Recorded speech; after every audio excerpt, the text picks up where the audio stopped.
Am I allowed to curse? Yeah. What's up guys, and welcome. You are watching Fazi Fitness. So guys, channel membership is now live. Link is in the description and the first comment. Do check it out. That would really help support the channel. So now that the mutant Nick Fokker is back in the winning circle, the trash talk, that is probably gonna hit. It's all-time high now. As we all know, Nick Fokker is a very confident individual, which is sometimes also perceived as being cocky. So whom did he take a shot at here?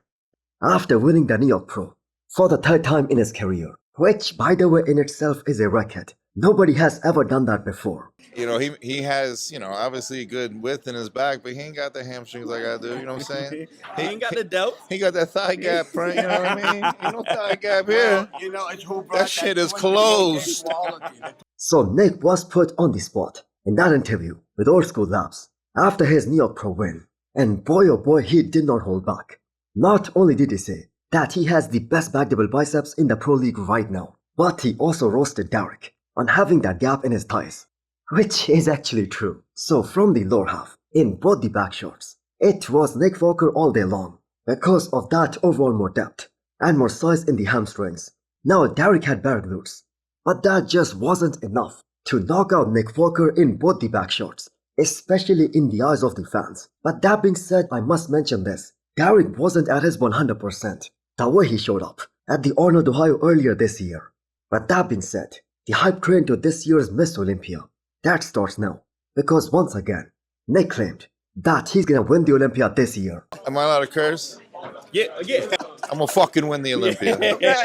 I like it. Hey, brother, So is that possible? Well, yes, definitely it is. But the question right now is that possible if all these other guys, Samson, Hadi and Derek, they are all at their 100%. Well, in that case, I'm gonna say no chance. The fact is he could not even beat Derek at the Pittsburgh Pro.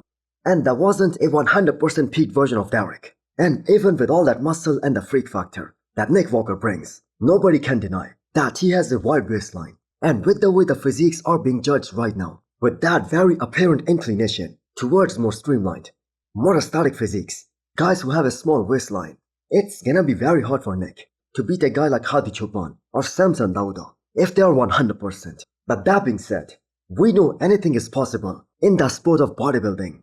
Isn't that exactly what happened last year when Hadi Choopan missed his mark, which is something that we thought wasn't possible. But coming back to Nick, do you guys think Derek, he deserved this roast from the mutant just hours after his New York Pro win? Well, at the very least, I'm gonna say it's gonna create a lot more hype because some trash talk, some kind of banter, that is always good for the sport.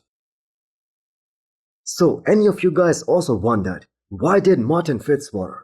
He did not go for the New York Pro even though he just competed at the Pittsburgh Pro last weekend. Well, Martin was spotted guest posing today, so I'm gonna say a smart move by him to earn some money as he has dieted for more than 12 weeks to achieve this kind of condition. Now he did look equally impressive here at this guest posing. But after the Pittsburgh Pro, there is a major shift in the mindset of the bodybuilding community. And I am talking about overall sentiment in regards to Martin-Fitzwater and how he compares to the top 3 or top 4 in the world right now. And you will hardly find any post or any video where a person is claiming that Martin with that kind of physique that we saw from him at the Pittsburgh Pro, that can beat someone like the mutant. Now, Martin has some of the best quads in the game right now. So massive, amazing quad sweep. But the problem is that he needed more mass in the upper half. His legs were already one of his strongest points. Very bubbly, huge volume, massive quad sweep, which in turn allowed him to create that amazing X-frame, that V-taper, and creating that illusion on the stage of appearing so much more bigger than he actually is. So if you got a chance to listen to the recent episode of the Bodybuilding and the Bollocks with Stephane, Martin's coach, you will actually be quite surprised that Stephane was adamant that Martin doesn't need any more muscle in the upper body to beat the likes of Derek and Nick. It's the lack of muscle maturity that is currently being reflected on Martin's physique. Yeah, but we're saying the same thing, but then Stephane will say it's not size, but it is size. Because if he needs more tissue, that means it's size. For me, it's really more quality and more denseness, because it grew so fast that it now just needs to be curved out more, you But know? those are just words that bodybuilding people use for more tissue. And that is something which is gonna come with time. And yes, Martin was bigger at the Pittsburgh Pro compared to how he looked like at the Olympia last year. But he was bigger at the expense of conditioning. If he was in the same condition as he was at the Olympia last year, he probably would have lost some size. But that would have been a good thing. So you have got to agree with Fuad here that Martin is still very young, just 27 years old. So he needs to build up his upper body. But do let me know what you guys think. Can Martin place as high as top 5 at the Olympia this year? So Blessing Awodibu is a physique that is gonna step on a bodybuilding stage after almost 2 years. Now we know his upper body is gonna be so awesome. It's gonna be amazing because that was the case even 2 years back. But the question is, how much improved are his legs gonna be? Are they gonna be big enough and thick enough? Well, this is Blessing, approximately 2 to 3 weeks out of his first show of the season, because he's most probably gonna do a couple of shows in the month of June. So the legs are looking all feathered up and very shredded.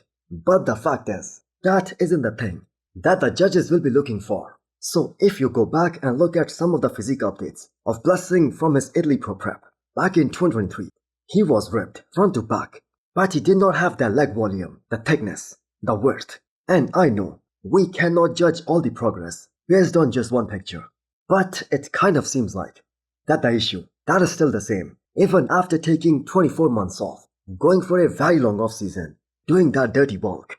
And on top of all that, he's yet to go through that peak week protocol when he's gonna drop all the water. And that is where Blessing's legs, they look the most vulnerable based on some of his past showings. That is where he loses the most amount of volume on his legs. Now, that being said, I sincerely hope Blessing shows up at his all-time best and he shocks the bodybuilding world. But he might have a similar sort of outcome on his comeback show, as we just saw with Regan Grimes yesterday. It's all gonna come down to who is gonna be the next strongest competitor in the lineup against him.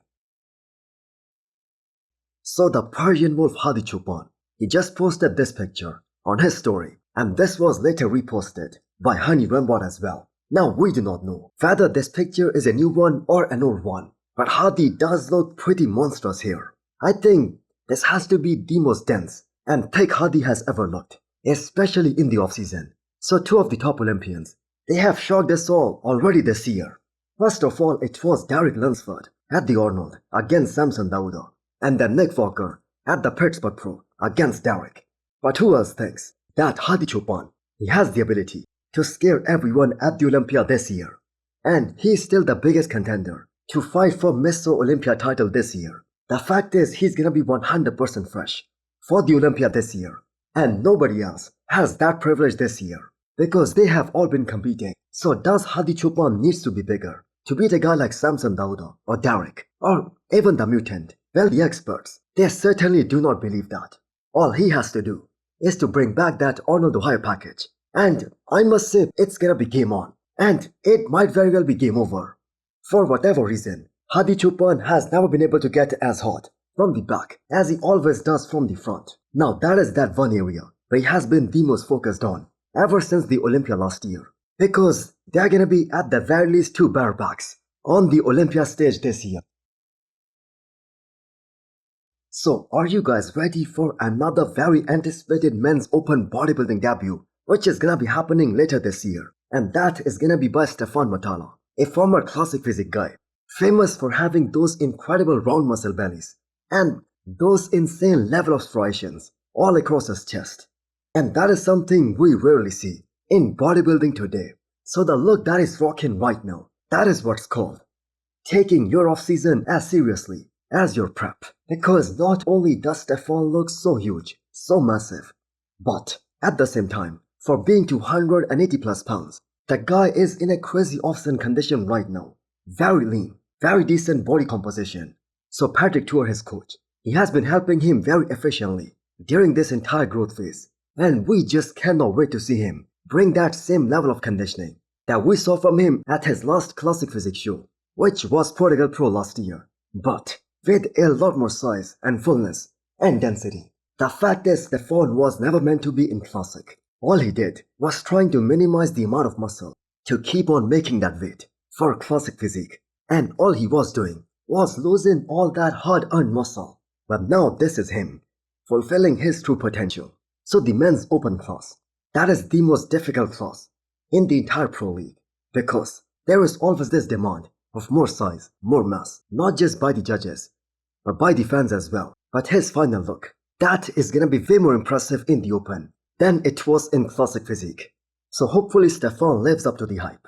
So hit the thumbs up button if you liked the video and smash the subscribe button if you wanna come back for more. Thanks for watching.